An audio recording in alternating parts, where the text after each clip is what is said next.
Welcome to okay legal help. आज हम cover करेंगे सेक्शन 300 ऑफ आईपीसी जो मर्डर के बारे में बताता है। इस स्लाइड में हम ये डिस्कस करेंगे कि कौन से कल्पेबल होमिसाइड मर्डर होते हैं। आगे आने वाली स्लाइड में हम एक्सेप्शन डिस्कस करेंगे कि कौन से कल्पेबल होमिसाइड मर्डर नहीं होते हैं। तो इसमें 4 पॉइंट्स हैं जो ये बताते हैं कि कौन से कल्पेबल होमिसाइड मर्डर होंगे। पहला, अगर इंसान का इंटेंशन है डेथ करने का और डेथ हो जाता है, ठीक। दूसरा ये है intention to cause bodily injury and bodily injury is likely to cause death. और तीसरा पॉइंट ये है intention to cause bodily injury which is sufficient in ordinary course of nature that is likely to cause death. अब fourth point ये है कि जो भी एक्ट करने जा रहा है वो उतना डेंजरस है, उतना ही मेंटली डेंजरस है कि in all probability that will cause death. अगर ये चारों पॉइंट होते हैं that person is going to commit murder. It is said to be that person is culpable homicide amounting to murder. अब आगे आने वाली स्लाइड में हम इसके कुछ इलस्ट्रेशंस देख लेते हैं। पहला इलस्ट्रेशन ये है, यहाँ पे दो इंसान होते हैं, एक हो गया ए, दूसरा हो गया जेड। ए ने जेड को शूट किया with the intention of causing death और जेड वो मर जाता है। तो यहाँ पे ए ने मर्डर कमिट किया। दूसरा इलस्ट्रेशन देखते हैं। इसमें क्या होता है, इसमें दो इंसान हैं ए और जेड। अब जेड को क्या होता है कि he is suffering from disease और वो ऐसे डिजीज से सफ़र कर रहा है कि अगर उसको एक ब्लो भी दिया जाए, एक ब्लो मतलब अगर एक प्रहार भी दिया जाए तो जेड मर जाएगा और इस बात को ए जानता है। अब इस बात को जानते हुए ए ने जेड को एक ब्लो दिया और उस कॉन्सिक्वेंस में जेड मर जाता है। जैसे ही जेड मरता है a commits an offence of murder, क्योंकि यहाँ पे इसका इंटेंशन पूरा साफ दिख रहा था कि वो ऐसा बॉडली इंजरी इसको दिया, ऐसा उसको क्षति पहुंचाया, भले ही वो एक ब्लो ही था, कि वो मर गया। अगर यहीं ए को नहीं पता होता कि वो ऐसे बीमारी से जूझ रहा है और एक ब्लो देता जो एक ऑर्डिनरी जिसका गुड हेल्थ हो तब ये ऑफेंस कल्पेबल होमिसाइड मर्डर नहीं होता।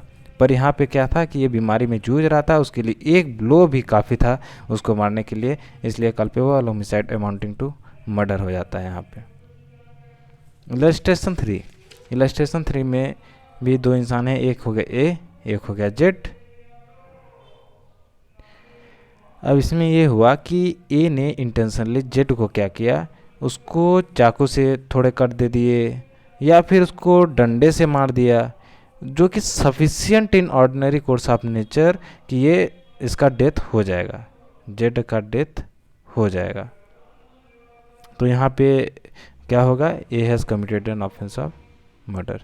इसलिए क्योंकि जो उसने कट दिया, भले उसका इंटेंशन यहाँ पे ना भी रहा हो ना डेथ कॉज करने का, फिर भी ये माना जाएगा कि he had that intention and he is liable for culpable homicide amounting to murder, क्योंकि ये सफिशिएंट है। अगर कोई किसी को चाकू से कट मारता है या फिर बहुत ज़्यादा लाठी से मार देता है उसको, जो कि ऑर्डिनरी कोर्स ऑफ नेचर में वो मर सकता है।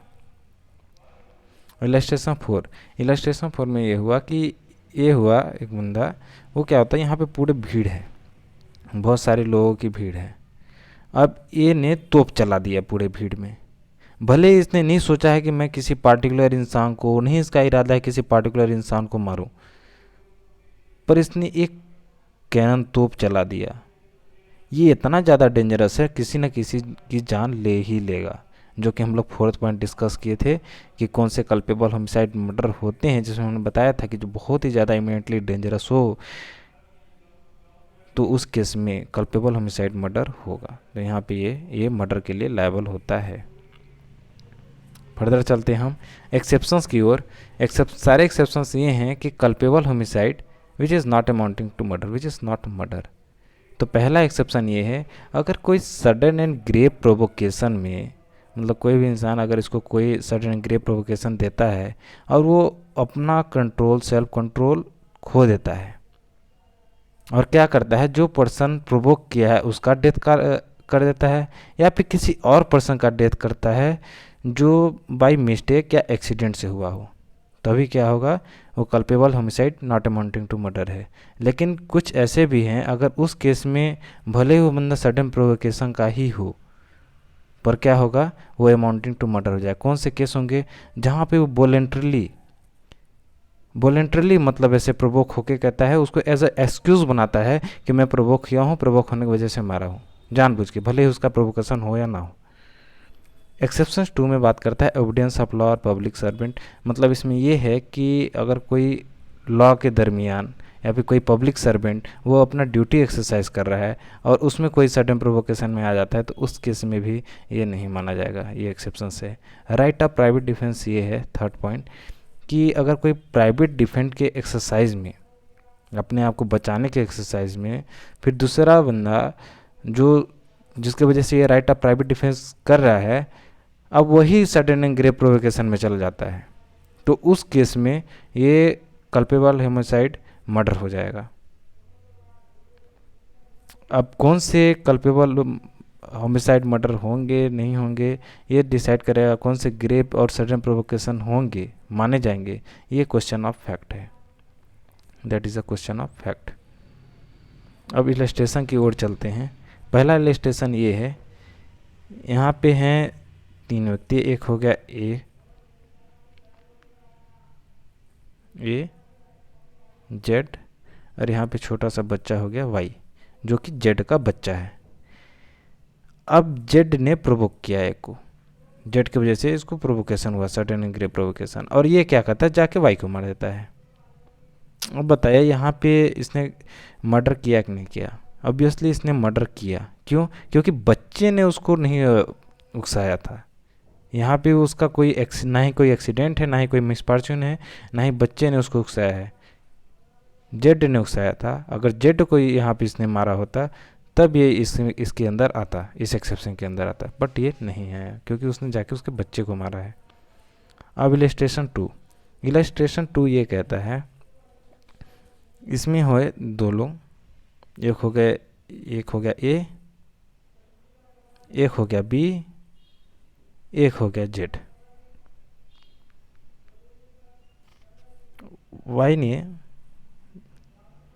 ए ने बी को सडन प्रोवोकेशन दिया, ठीक। अब बी सडन प्रोवोकेशन होके ए को मार रहा था, बट क्या हुआ, गोली इसको लग गई जेड को, गोली जेड को लग गई, पर इसका कोई भी इंटेंशन नहीं था, ये एक एक्सीडेंट और मिसफॉर्च्यून था, इसलिए इस केस में ये मर्डर नहीं है, सिर्फ कल्पेबल होमिसाइड होगा। इलस्ट्रेशन 3, यहाँ पे हो गए, एक ए हो गया, एक जेड हो गया। ए हो गया बेलीफ, मतलब इसने अरेस्ट किया किसको, जेड को, एज अ बेलीफ इसने अरेस्ट कर लिया जेड को। अब जेड इसमें प्रोवोकेशन में आ जाता है। अब प्रोवोकेशन में आके जेड ने ए को मार दिया। अब यहाँ पे जेड ने मर्डर कमिट किया। क्यों? क्योंकि ये बेली एक पब्लिक सर्वेंट है, वो अपना ड्यूटी एक्सरसाइज करता है, उसको नहीं मार सकता जेड।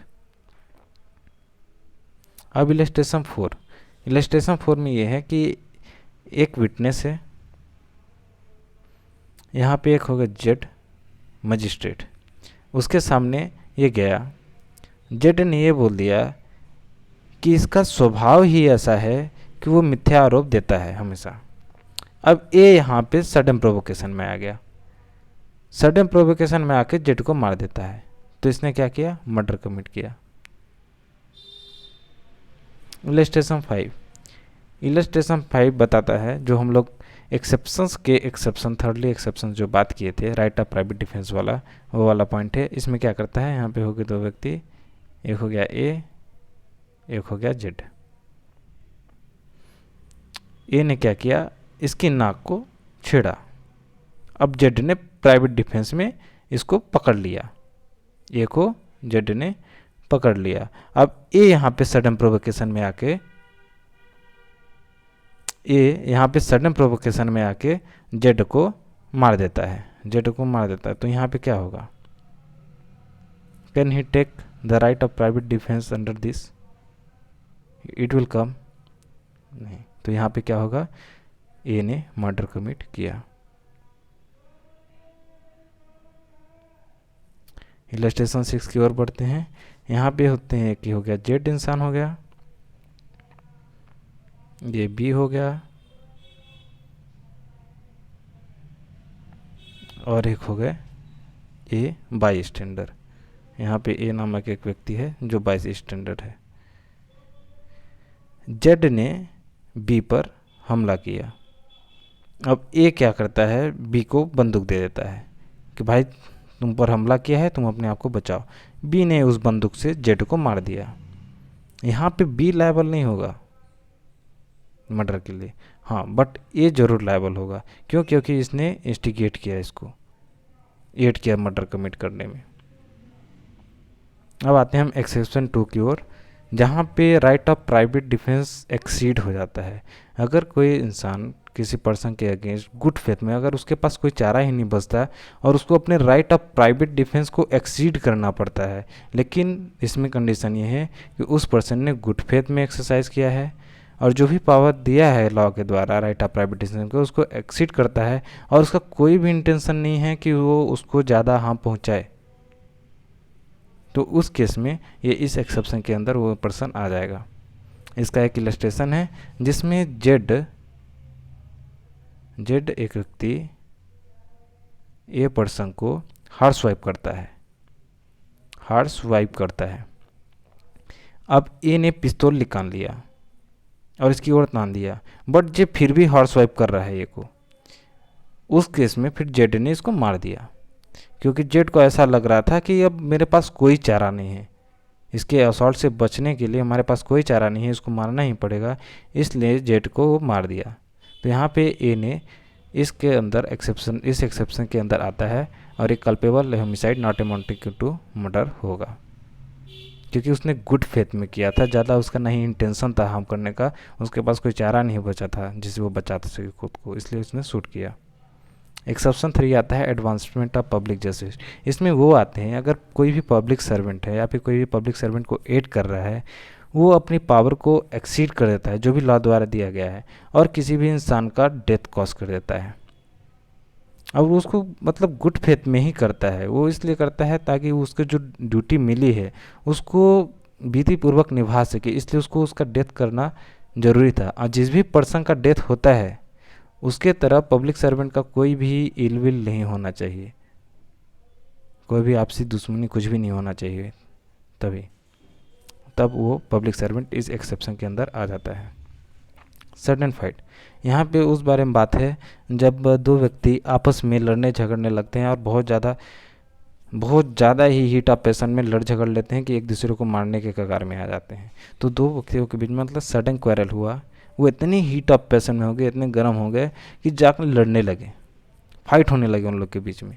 और यहाँ पे जो भी ऑफेंडर होगा वो उस सिचुएशन का ना ही कोई ड्यू एडवांटेज लिया होगा, ना ही कोई क्रूअल और अनयूजुअल मैनर से वो लड़ा होगा। इसमें कोई ज़रूरी नहीं है कि किसने लड़ाई चालू किया, बट ये है कि ऑफेंडर यहाँ पे इस एक्सेप्शन के अंदर आ जाएगा वो, अगर ये कंडीशन रहा तो। एक्सेप्शन 5 उसके बारे में बात करता है जब हम अपनी मर्जी जताते हैं, जब रिस्क की ओर अपनी मर्जी जताते हैं, consent to risk. Consent of risk तभी होगा जब वो इंसान 18 ईयर्स का होगा और जो जिसके लिए भी कंसेंट दिया रहा है उसके लिए suffers death and takes risk with his own consent, अपनी मर्जी से उसने लिया होगा, तभी वो कंसेंट में आएगा। इसमें एक इलस्ट्रेशन है जिसमें दो लोग हैं, ए और जेड। ये जेड जो है 18 ईयर से नीचे है। ए ने इसको उकसाया सुसाइड करने के लिए। अब ये बच्चा है, खुद तो अपना क्या बोलते हैं इनकैपेबल ऑफ गिविंग कंसेंट, ऊपर से 18 ईयर से कम है, तो ये इस एक्सेप्शन के अंदर नहीं आता और यहाँ पे ए ने मर्डर कर देता है इसका। He would be said that he is a murderer, attempt to murder. Thank you. Okay legal classes में वंस अगेन हम लोग नेक्स्ट लेक्चर में मिलेंगे पनिशमेंट्स के साथ, सेक्शन 301 to 309।